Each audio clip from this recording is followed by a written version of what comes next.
He lost it now. He's gonna lost it. Oh dear. Oh.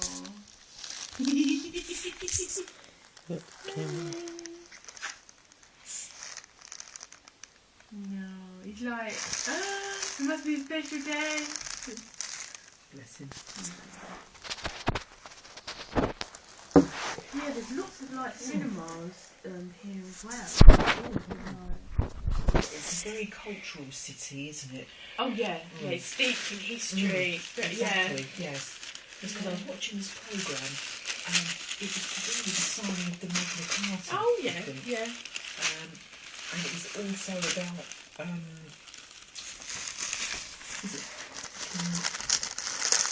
the Black King, King John, I think it was. And I'm sure he travelled through, I think it was through Norwich. It was a time of great unrest, which normally it was then. And I think, I don't know if it's where he lost his treasure and stuff. Oh.